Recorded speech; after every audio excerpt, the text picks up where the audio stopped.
Hello, my name is Omaira Bedward. Today, our training is going to be focused on fee-based appointments. I'm going to be your facilitator today.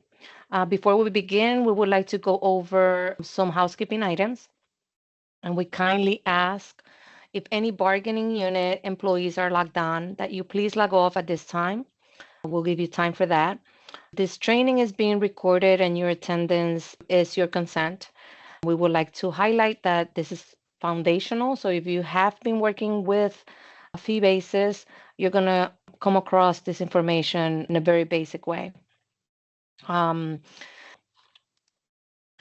all right, fee basis. I know this is a topic that everyone is always asking for more information. It's kind of challenging. But before we get into it, let me introduce our team. Our team is composed of our chief, HRD chief, Marcus James, and my colleagues are Lisette Lima, Valerie McKinney, Samantha Montalvo, Angel Torres Morales, and Luis Torres, and myself, Omaira Bedward. If you ever have any questions, we ask that you contact us via our email, which is visnhrd@va.gov, and we will get back to you. So, like I was saying, the learning objectives of this training is to define what fee basis is, describe the concepts and process of individual pay for fee basis, the appointment letters, establish and monitor salary limitations, and to maintain fee basis records and documentation.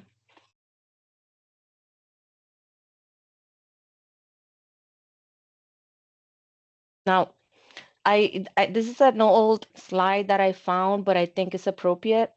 It's fee basis is one of the things that when we get audited, when we have O&Es, when we have cards reviews that come through the facilities to review our records, our appointments. I've been through like 3 or 4 of them, cards and O&E, and this is the first item that they will come and ask for. They wanted to see all of the fee bases. They wanted to see all of the students, walks, and accepted appointments. So this is something that is always at the top of the list of the surveying teams. And from this, whatever recommendations they make, the OIG reports come out and things, action items come out for us to do. So it's very important that we address and we come when we deal with fee bases that we do them correctly from beginning to end. Okay? I just wanted to point that out. Now, excuse me. Sorry. Okay. So if you have taken any of my previous classes, that I like to go to the books. I like to go to the regulation. I want to know why we do things. I don't want to do it because we've been doing it like that forever. I want to make sure that we know where the guidance comes from. Okay, why are we doing what we're doing? So fee basis is a little bit, the information is like in different places. It's not all gathered in one place. So you have to kind of like go searching for the different things. And the first point that I wanted to look at is what the law says about this. And I think that this is going to give those that are not familiar, the ones that are familiar, you're going to be like, oh, I knew that. But if you're not familiar with fee basis, this is going to put it in perspective, I think. Okay. So we go to the law and we know that fee basis are under USC 38 USC, okay? And if you look at the breadcrumbs up here, I know it's a little bit small, but if you look at the breadcrumbs, let me see if I can get my highlighter. Okay, right here. It's going to paint a picture of how this is written out or how we have to apply it on our end, okay? All right, let me go ahead and start. So, like I said, it's under the USC code for Title 38. And here it tells us that it's under Part 5, that is under Chapter 74, and that is Subchapter 1 or I, and then that is under Section 7405, okay? And let's read what the law actually says. And it says, the secretary may employ without regard to civil service or classification, laws, rules, or regulations, personnel as follows. And if you can take a look here, we know that it's 38 USC. Oh, I just crossed it out. I didn't mean to do that. 38 USC code 7405, which are temporary appointments, right? And then we go to A right here, right? The small A. And then we're going to skip one because that's not the type of appointment that we're doing. But what we're doing is fee basis appointment. So you see that it's a 2. Okay. And that indicates that that is for fee basis appointments. And it tells us that it's for appointments in specific positions. And when you look over here at these 3, it tells you what those positions are. A is positions listed in 7401, parenthesis 1. If what that means, that is physicians, dentists, optometrists, podiatrists, chiropractors, nurses. These are the full Title 38 positions, okay? Those are the ones that are under that letter A.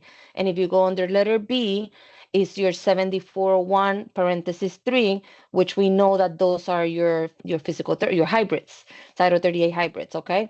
Physical therapist, your registered therapist, respiratory therapist, your vocational nurses, audiologists. So all those positions fall under that. So after reading all that, and to put this all together, the legal authority for fee basis appointments is 38 USC 7405 A2A. Okay? And that was right here 7405 A2A. Okay? So that's how we appoint our fee basis under that authority. Okay. Now that we got that clear, now we know why we're appointing them. There has been, if you've been doing fee basis for a while, you might have seen the messages from the WMC where they made some updates last year. And this, I'm sorry, excuse me. And these changes, I actually got this from a colleague here that got it from somebody in WMC, and they described it as this. These are the most significant changes in fee basis in 2024. Okay. And that is full-time providers are now authorized to work fee basis appointments at their own facility. That was a big no-no before, but now it is allowed. The new updates, they clarify the duties performed under fee basis appointments. They must be work related to the performance of direct patient care activity. So it has to be direct patient care. The section on MOD admitting physician has been replaced, and they name the paragraph compensation for a single service. They have also updated that the MOD admitting physicians may no longer be paid using the former period of coverage policy language, which they were used to be paid on their hourly or time or something like that. And the last thing that they updated is that they increased the annual limitation for physicians, podiatrists, and dentists, and it's now up to 400,000. If you remember, there was always the 15,000 cap per year, and we always had to go and do that memo that increased it, okay? So now, if they're in any of those positions, it's up to 400,000. All right, so let's go to the handbook. When we go to 5007, part 2, Appendix F, and don't get here, the handbook is so tricky sometimes because they do updates and sometimes they miss stuff. Up here it says E, but this is actually Appendix F, okay? And it addresses and clarifies, it gives us a good, this section here, I think it gives us a good definition of why and who and why we do fee basis, okay? Who's covered, okay? Let's see what it says. The instructions on this appendix apply to payment of physicians, dentists, optometrists, chiropractors, podiatrists, nurses, other healthcare, and non-medical consultants employed under the fee basis appointment under 38 USC 7405A2. Now, the second paragraph, the one that is highlighted, is the one that I really wanted it to read.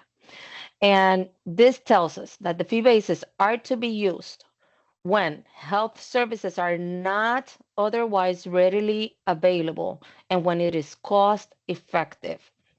For example, there is a limited need for specialized service, or when the utilization is focused on service to be provided rather than on a specific tour of duty. Fee basis appointments shall not be used when other types of appointments, like full-time, part-time, or intermittent, are appropriate. And I wanted to read that because I've been doing fee basis for a very, very long time. And this was a bit of a struggle trying to explain it to managers that this is not their first resort. This is only a band-aid. Fee basis is not something that is perpetual. It actually gives the wrong impression to the person that's being hired if they're being renewed every year after year. And I did come across that physician that had been renewed a year over year over year. He really thought that he was almost as a full-time employee because he had been there so long. But these are the way that I can explain it. These are more like contracts, okay?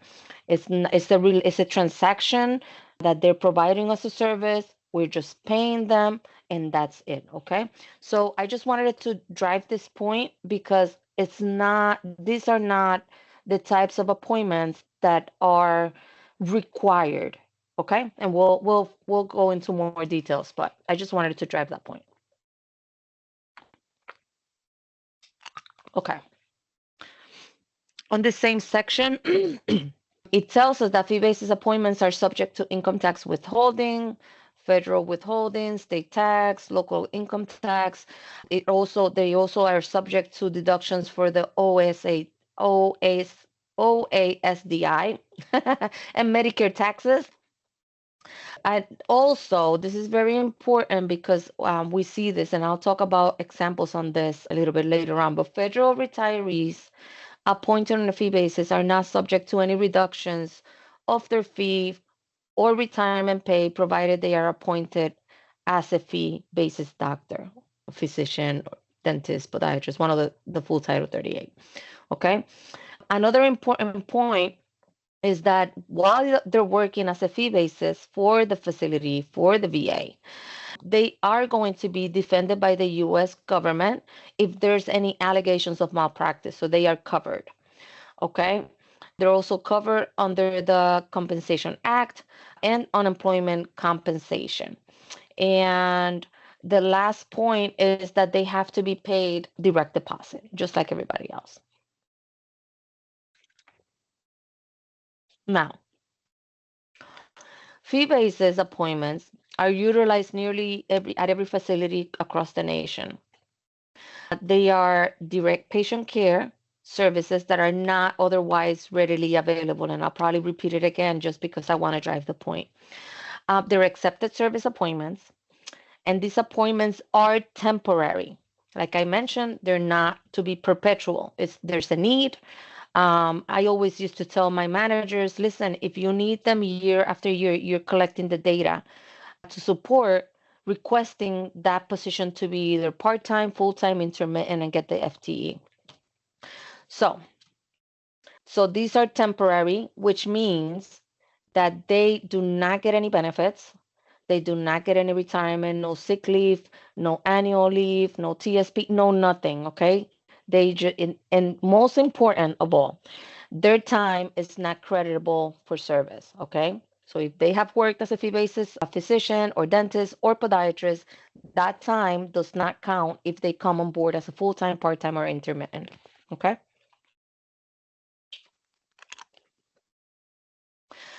The last thing I wanted to mention here is that fee basis employees are compensated per task or per procedure and may not be paid based on a period of time like hours, annual, per day, etc.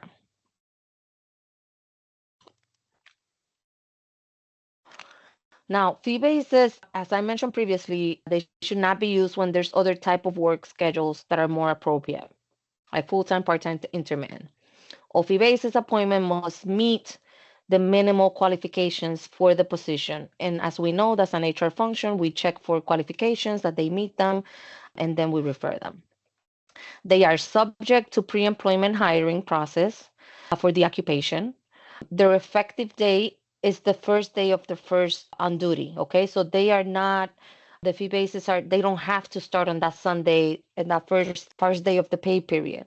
If they start on a Tuesday, that's their EOD day. Okay. All fee basis employees are utilized based on the needs of the VA. And if the facility thinks that they don't need the person anymore, then and it's actually on the letters that we actually, or it should be on the letters that we give them, um, then the VA can go ahead and just terminate the appointment.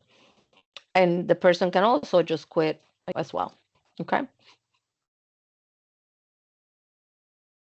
Now, and this is part of the change. And unfortunately, we're not going to be able to go over how to calculate fees and all that because that's its own class of its own.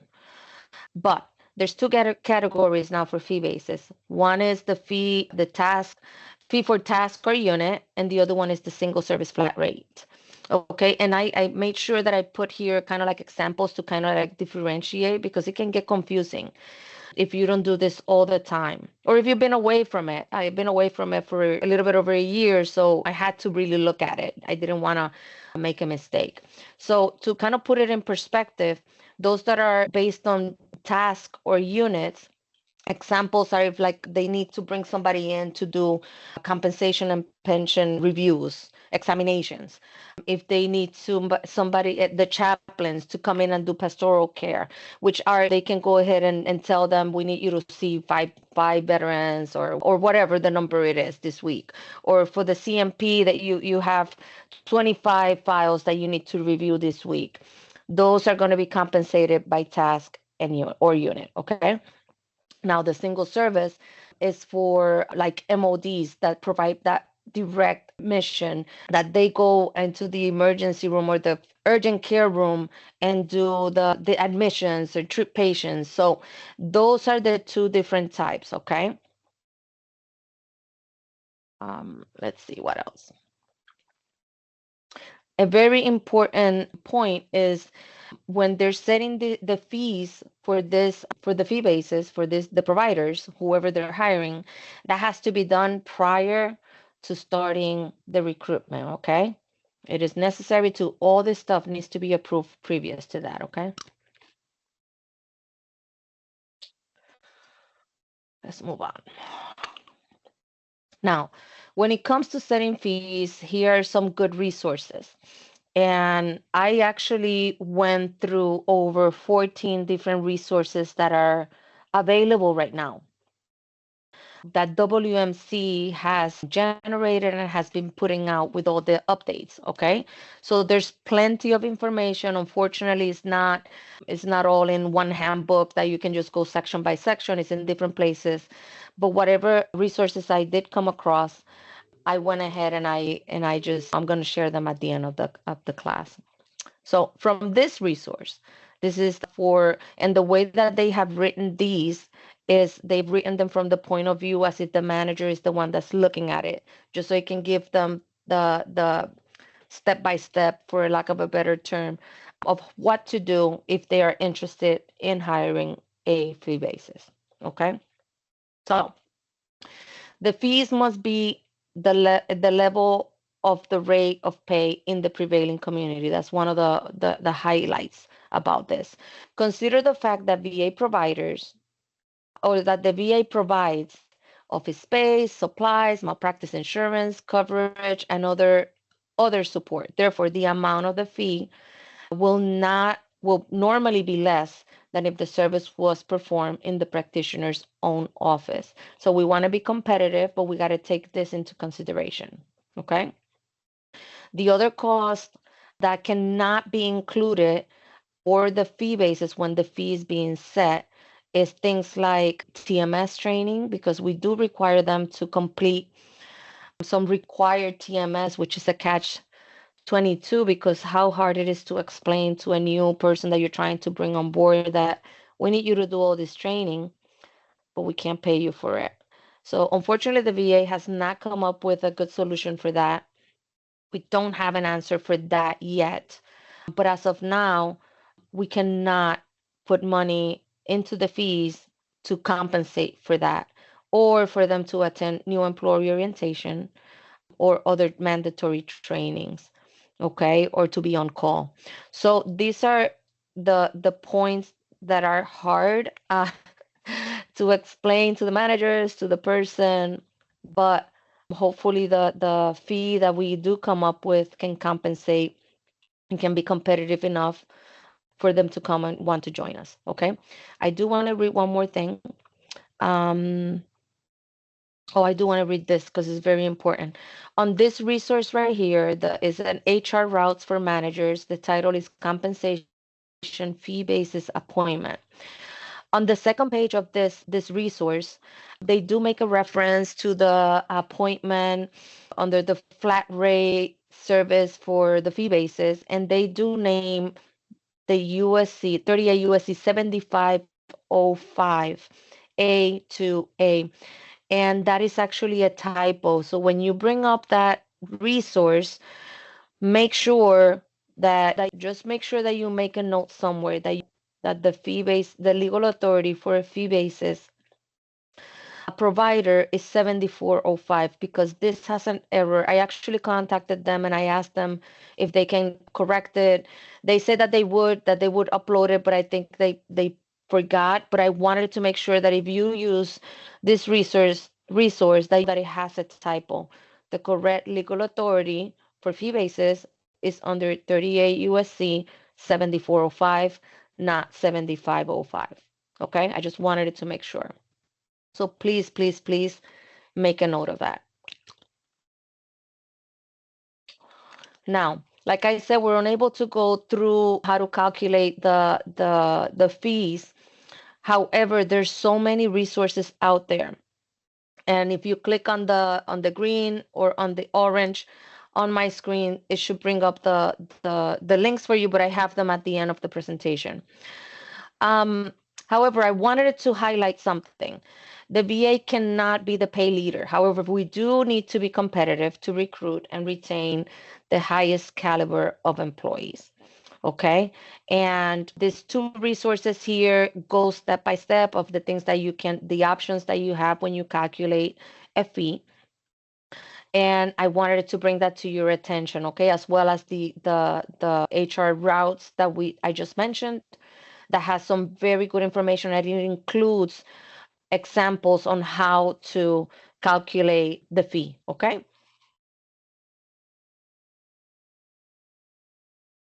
Now, I think everybody's aware that has been in HR that there's always an annual fee limitation in pay. And these are the most recent, and this one obviously includes the one for the president. I mean, the ones for the physicians, dentists, and podiatrists, that they can go up to the president's salary, and that is the 400,000 cap. For certified RN anesthetist is the vice president's salary, which is $289,400. Now I put an asterisk there because I think that there's a freeze on it. I couldn't find clear information, but I did see some information that said that there was a freeze, but I couldn't corroborate it. So just know that that 289 can be a different number. But what you would go by is that it is the US president's, the vice president's salary. Okay. Whatever that is set for the year, that's what the cap is. And the last one is the 38 in Title 5, that they're the EX level, which is the 250 $200,600. Okay. And I'll share how you can get those at the end, because those are kind of like sometimes hidden. Now, I wanted to go over to 5005. Like I said, there's multiple resources for fee basis. And I just wanted it to highlight that it tells us that we need to appoint fee basis, and we appoint them with an appointment letter. Okay. Now, um, there are instances. So here it says no conversion for fee basis. And what that means is, excuse me, what that means is full-time, part-time, or intermittent employees appointed under 38 USC 7306, 74011, 74013, parenthesis 3, or 7405, parenthesis A, One, may not be converted to utilization of a fee basis. An employee must resign or the appointment must be terminated prior to rendering services on a fee basis, except for instances where there is dual appointment, and they're trying to get away from saying dual because you can have more than multiple appointments. But if somebody has been approved for having a fee basis appointment aside from their full-time, part-time, or intermittent appointment, then that doesn't apply. Okay. Now,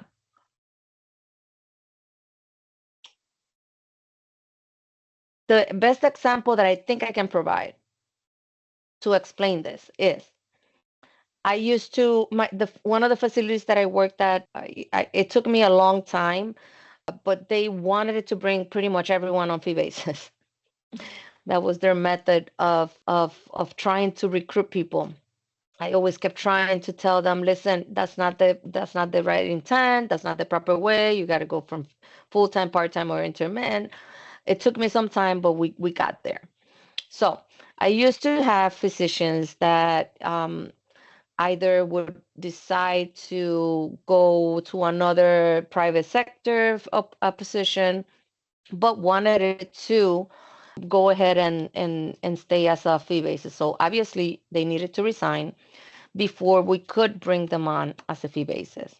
Now there was another group of physicians that they were going to retire, and for some reason it was almost like a rite of passage. It was like everybody that wanted to retire, they wanted it to come right back to be a physician, a fee basis. And they always thought that it was a quick process because they had been there, they had worked there for a long time, they were already on staff, they were there 30 years, so we should be able to convert them. And this is where there's no conversions, okay? So we had to make them resign. We actually had, at that time, I don't know if they have fixed that, but at that time, we had to have them have a break-in service. If they didn't have a break-in service, the system would reject, they would not get paid. It was actually a very uncomfortable situation, but we would have to have a break-in service. We would have to get them to go through the process of new hire and all that stuff, and then we could bring them on board. So I say all that to say there's no conversions. I think I'm going to talk about it a little bit later on, but there's no conversions, okay? You have to terminate the person in that instance, okay? All right. So let's go now to 5005 again, and this is part two. Yeah, part two, chapter 3. Now, this is the update that they have done for fee basis, okay? In May 2024, the guidance was updated, although more than one appointment can be done. Let's see what the regulation says about this, okay? Because it's not an open gate. Let me just bring up multiple appointments. So it says, the facility director may approve more than one appointment, subject to the following conditions and restrictions. That services are essential to the healthcare needs of patients. That's one. I'm sure that they're always going to use that. No other qualified individual in the specific specialty is available in the locality area. That's important to know. And that there's no violation of compensation statutes or VA policies. So it's important to know that these appointments have to be fully supported, okay? It's not, okay, we're going to just bring you in as a fee basis. There's other things that need to be taken into consideration, because if somebody has, especially physicians, then dentists probably not so much, but or podiatrists, but physicians, they can go up to $400,000 in their salary. So somebody that is up there at what 395, it would make no sense to go through all that to go ahead and maybe work for a month unless it's a month kind of a band-aid that they need to do. But then you got to take in considerations the 390 salary is only the salary. Then there comes performance pay, which is the what they get at the end of the year. So if they get that, they're going to be over the 400,000. So the point is, the cap is there for a reason. They cannot go over that 400,000. And those are those are the conversations that you need to have with your managers, your care line managers, that they need to take a look at that.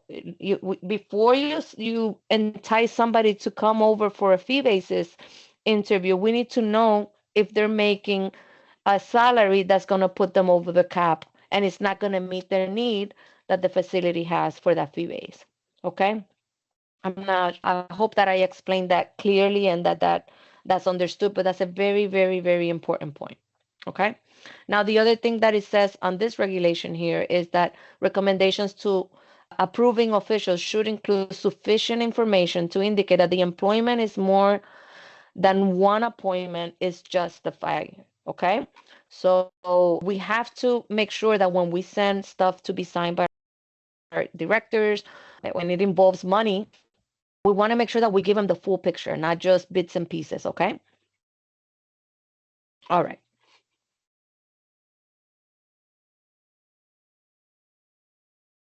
Now, because they have provided this new update that increases the fee limit to the 400,000, now we really have to, we had to before, but now we really got to monitor the salaries, okay? We got to monitor the fee limitations.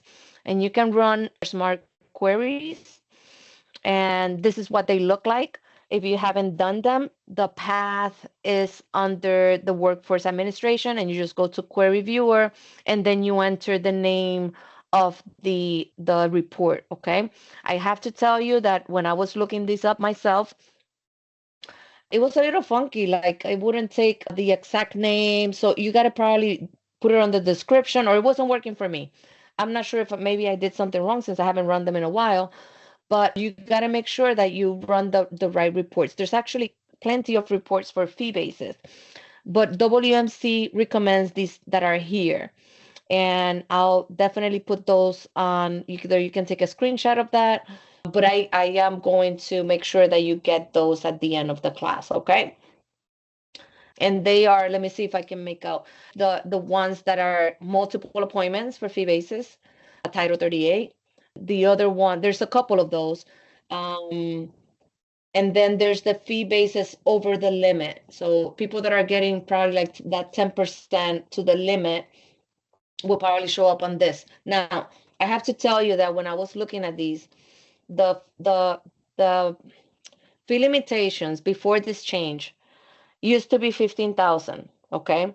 And when I looked at that yesterday at the various reports, that was still in many of the records that came up. So I'm sure that that's something that has to be cleaned up so they can do it. And just because the fee limit was raised up to $400,000, it doesn't mean that everybody's fee limitation is 400,000. Okay? I want to make sure that that's something that is clear. That's the maximum, but if somebody is being hired and they need them to complete 100 CMP examinations, and that fee, when they calculate it, comes up to, let's just say 75,000. I don't know. That's just a random number. It doesn't mean that they have to, that you're going to put on the letter that the fee limitation is 400,000. That's not the limitation. The limitation is the 75, okay? Because that's what was calculated. Now, if they're going to go over that, then you have to go ahead and request an exception. Okay? All right. Now, and I'll share this link as well. So the compensation page of WMC, they created this SharePoint where they have all of the most recent updates. It's a really good resource. I recommend it. Go through it. If you're doing fee basis, get familiar because you want to make sure that your records are correct when you do a fee base, okay? And that you get familiar with the process. Again, this is under their compensation page. They have provided templates or examples of the different letters that are given as a point to request the fees. So make sure that you go through these. The link is actually on here. If you click on it, it'll come up, but I have them at the end. I actually have the link to the page where you can get all four. Okay, and they have the four letters and they are for you to take a look at, probably edit. And I wish this was bigger so I can go through it, but This one is for an initial fee basis appointment.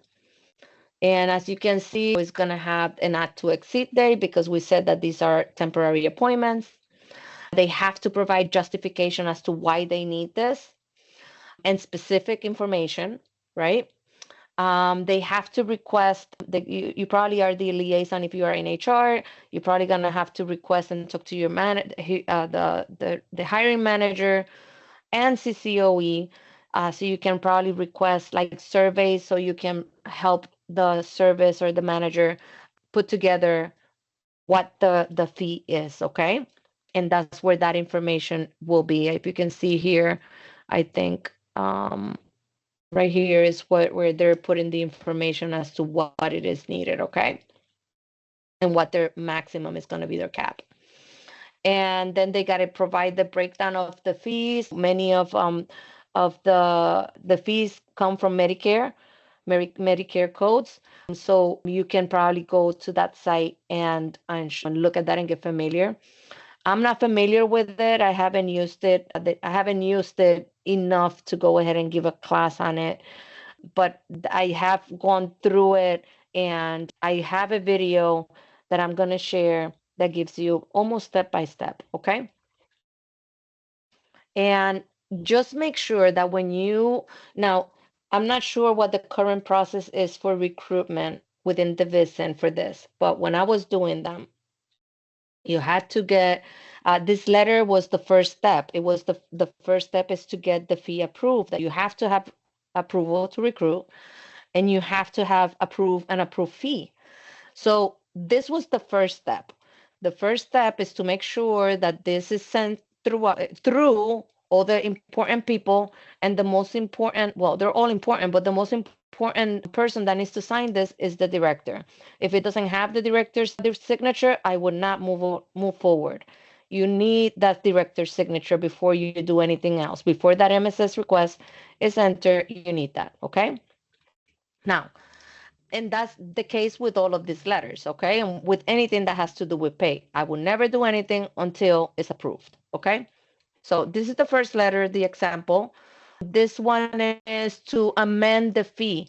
They cannot just go ahead and say, oh, I want to increase the salary of this person. Go ahead and no, it doesn't work like that. Anything that has to do with fees, with salaries, it requires that director's signature. So this is how it will be done if they wanted it to amend the fee of this doctor. Okay. Again, it has to be substantiated. There's information, cost, it's calculation as to how they came up with it. One thing about fee basis is the justifications and the records must be very clear. Okay. The next letter is for an initial appointment for a single. I'm sorry, things keep popping on my screen. Single flat service. I think I get the words all mixed up, but this one is for the like somebody's working in the urgent care, okay? Same principle. Justification, cost, surveys, the breakdown as to how they came up with that fee, and it requires the director's signature, okay? We need all these signatures, but requires the director's signature. And again, this one is for request an amendment fee and I think it's a bigger, I just got the screenshot of the actual letter, but I think it has request and other information prior to the actual letter. Okay. Now, the workflow that WMC is recommending is what you see on the screen. But please follow whatever it is that the VISN, that your sections are telling you to do, right? This is what they're putting out, but I'm sure that there's always slight changes within, okay? But let's just take a quick view. So the manager consults with SBU. The consultation will include if the request for a fee is appropriate and how the manager can determine a fee basis rate. SBU can assist with connecting the manager to our CCOE partners for a salary survey data. Okay, the manager submits the MSS request. to provide supporting documentation. They have to provide the resume, the resource approval, the fee basis request memo that is approved with the fee. SBU conducts the validation of the basic requirements, the qualifications, and then the SBU initiates the onboarding after they send the tentative offer, and they create a file for record for this provider. And then SBU is responsible for the ongoing monitoring of the renewal, the amendment, termination of the fee basis. So this is what they're recommending. Like I said, is WMC's recommendation, but please go by whatever it is being advised by your sections here in VISN. Okay.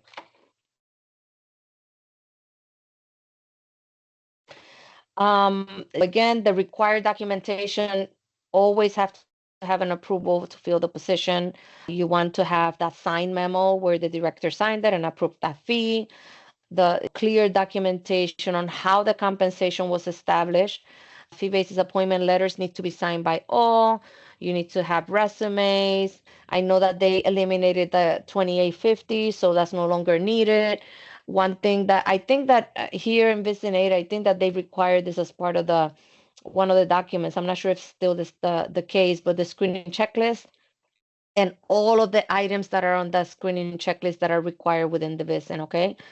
Now, very important point is this last point.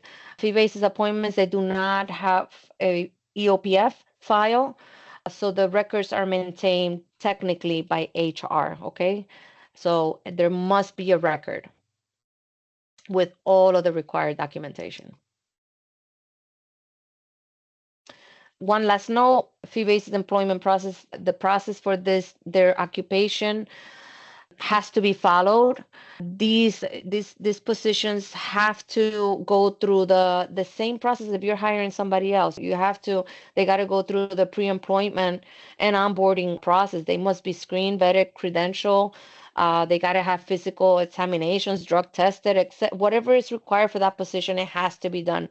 I know many managers think of these positions as a very quick way to fill the position. It is quick in the sense that it's accepted, so you don't have to do other things. So you don't have to have an announcement. But they have to follow the same process. Okay. The last thing I wanted to share is that cards has this checklist. I always found it very helpful, and actually I would always use it for all of my fee bases. This was like my little checklist because it tells you exactly what they're going to be looking for if they come for a review.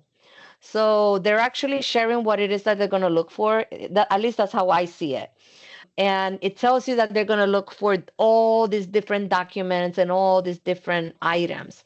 So I'm going to share the link for you guys so you guys can keep it, but I would definitely recommend utilizing this tool.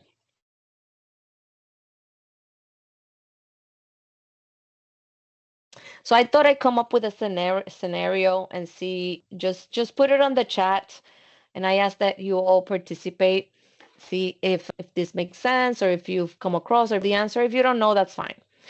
Physicians appointed on a fee basis appointment receive credit towards the base step rate if they are hired as a full-time appointment. Is that true or false? So the base step rate is the base pay for a physician.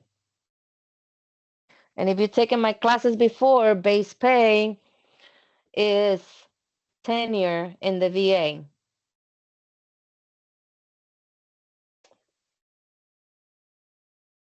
But they're working in the VA, isn't that tenure?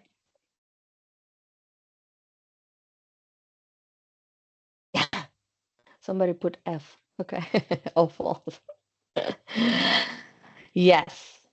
The correct answer is false. They don't get any credible service. Remember, fee bases get pretty much just their straight pay. They do get the benefit of being represented for malpractice, workers' comp, that stuff, but they do not get any benefits like employees, career employees, and other employees get. Okay, no sick leave, no annual leave, no TSP, no benefits of any kind. Okay,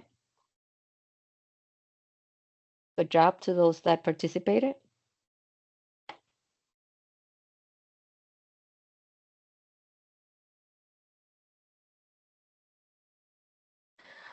All right, let's see if we can take a look at the next one.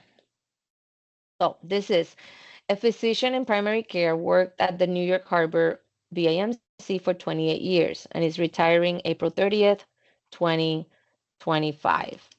The service chief wants to convert him to a fee basis so he can work the following pay period, so nothing is needed from the service. Can this be done?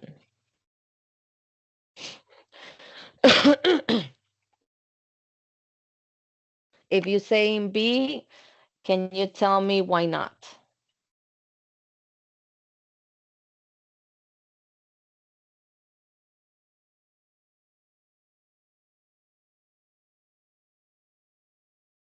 They need to be waiting for the retirement action. That can possibly be exactly. Thank you, Montrese. They cannot be converted, right? There has to be a break in service.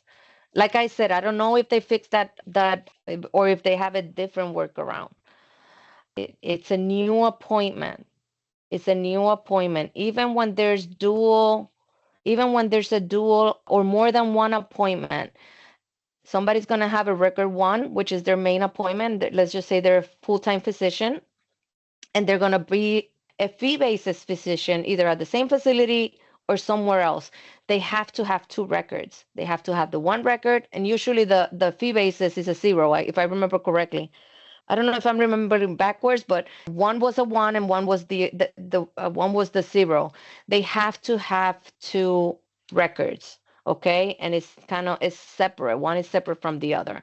However, the fee limitations uses the two, okay?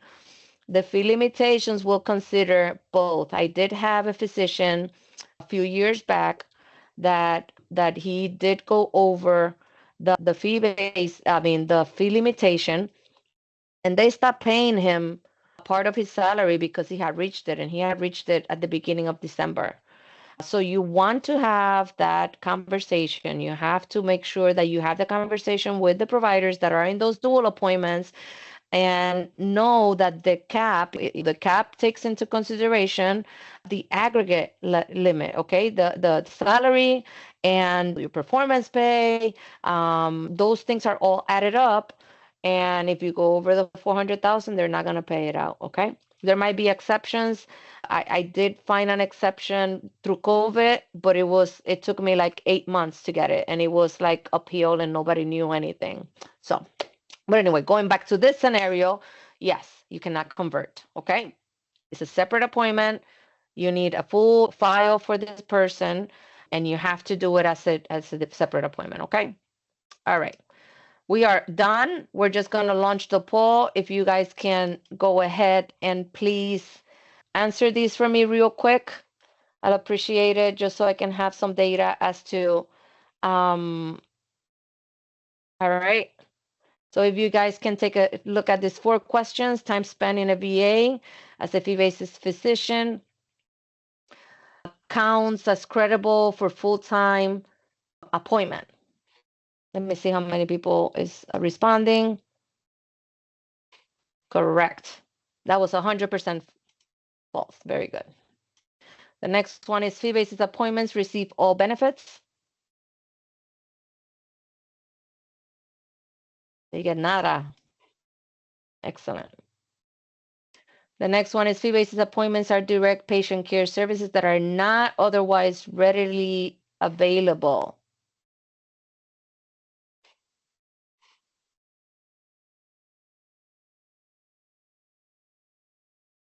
Fee basis appointments are, oh, hold on, I'm looking at the wrong one.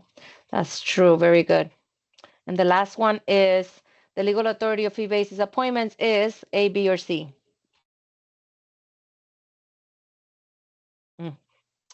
Very good. The majority said A. Excellent. Thank you so very much. This is the end of this training. I think it took me almost to the top of the hour. I'm so sorry. I have 1 more minute to go. If anyone has, I will share this, so don't close the page. I will put all the references on the chat so you can grab them. And if you want to stay on and ask me a question, you're more than welcome. I'll stay on for 5, 10 more minutes. But I understand that is the class has ended. So thank you so very much, everyone. If you have a question, please feel free to post it or come off mute, and I'll try to answer the best of my ability. And if I don't know, like I said, I will definitely come back to you with a full response. Any questions?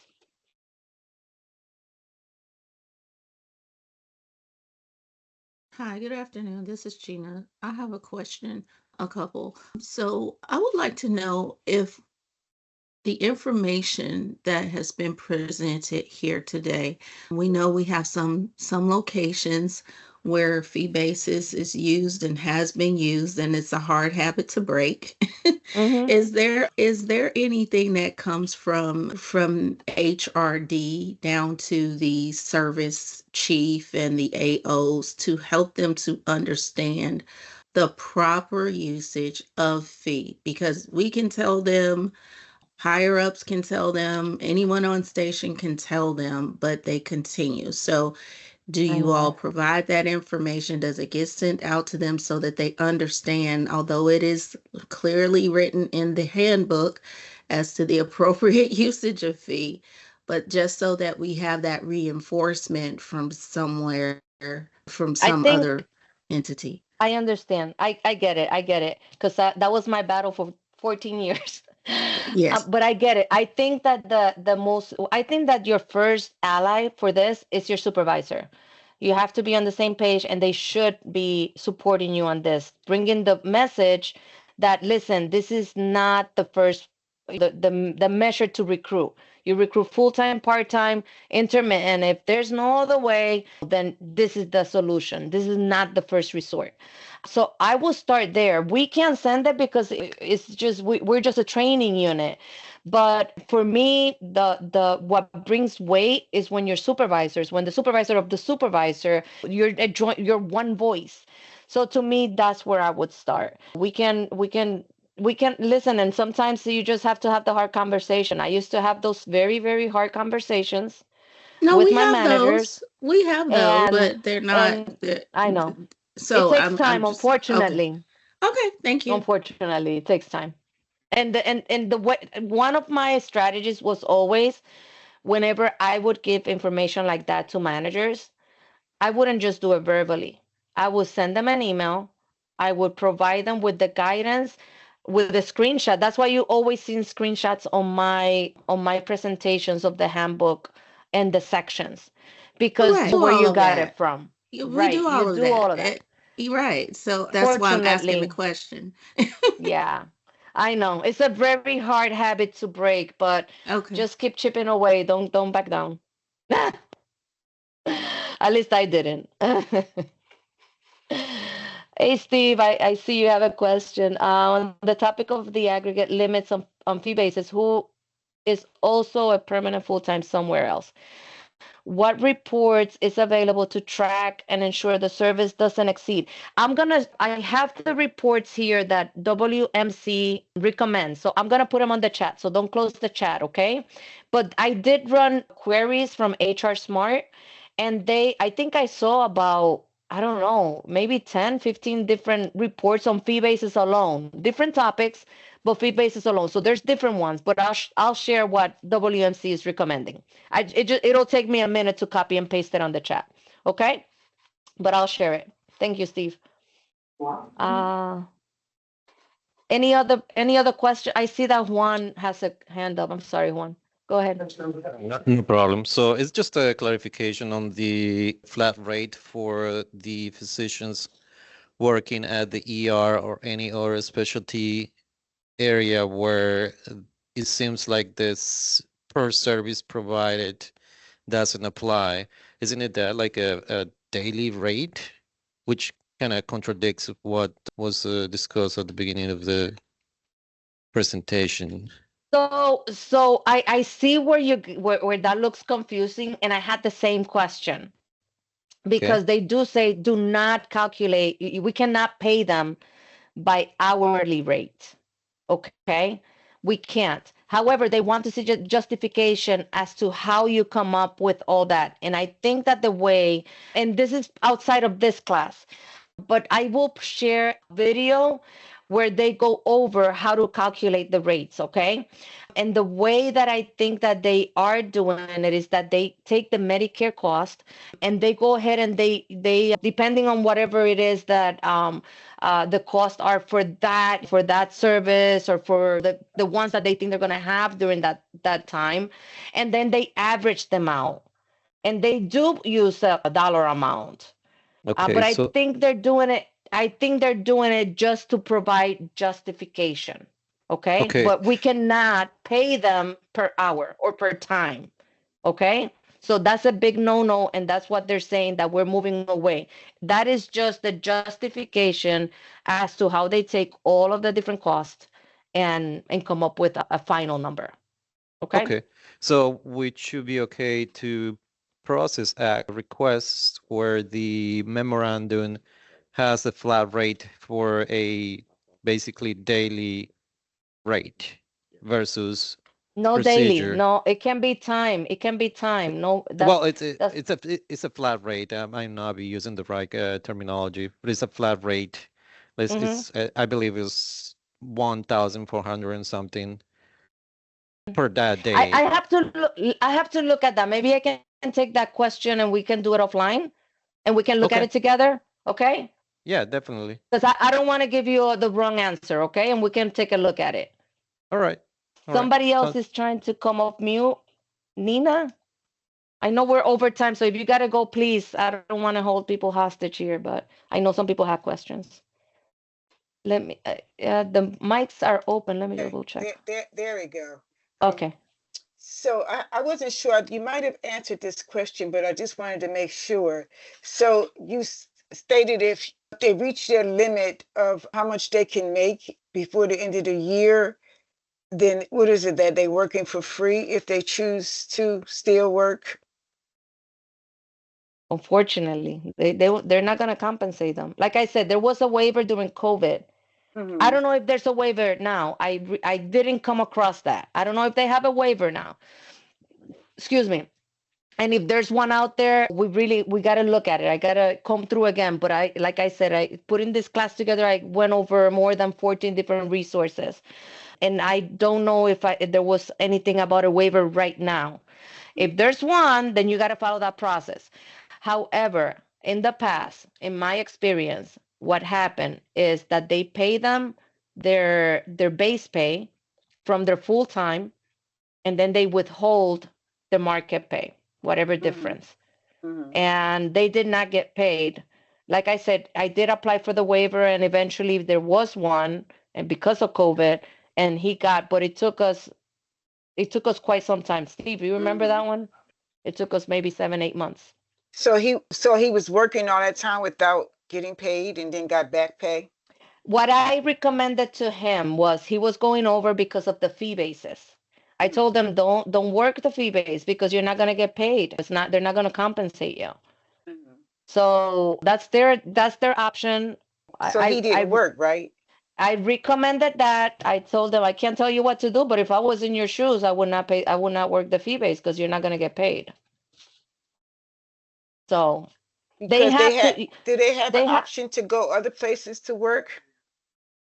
once they reach that 400,000, that's it. Right. So And they the have reports, options. but I don't understand what you mean by options. If they Can they reach go to that another hospital to work? another VA, no, it's a y- 400,000 period within VAs. That's it. okay. There's no other place to go to go above that because they take all the monies, all the aggregate money, and it cannot go above that 400,000. Can they All go right. outside the VA? Well, personal, private sector, yeah, they can go to the private sector and work there if that's what they want to do, but that doesn't count towards their salary Right, for us. right, right, Hmm. right. Okay, Yeah. okay. Anybody else has a question before we go, we hang up? I think you also, I don't know if there was any other question. I think that was it. If there's any other questions, please feel free to contact us. You can use our VISN HRD email, or you can reach out to me directly for this topic. And don't close the chat, because I'm gonna make sure that I include the resources, all of the references that we used, and I'll also include the survey. So I thank you so very much.